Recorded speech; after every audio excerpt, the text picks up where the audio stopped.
ሙሉ እንድትደነግጡ የሄርሜላ ወዳጆች በፍጹም አልፈልግም እኔ። ምክንያቱም ይሄ ቪዲዮ ምንድነው ሄርሜላም ለብቻዋን መጠየቅ ይፈልጋል፣ ይችንም ለብቻዋ መጠየቅ። አብርሃም በጣም ነው ያዘነው። ምክንያቱም አዝኜብሻለሁ ብሎ እንኳን ይቅርታዋን አልተቀበላትም።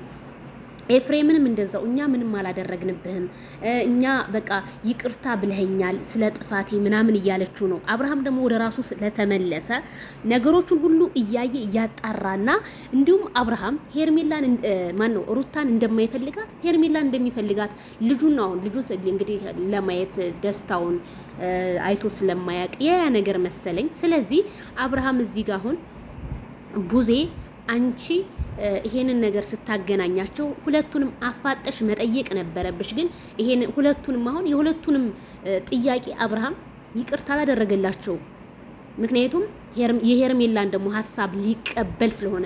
ስለዚህ አብርሃም ያደረከው ነገር ዛሬ ጥሩ ነው፣ ሂድበት።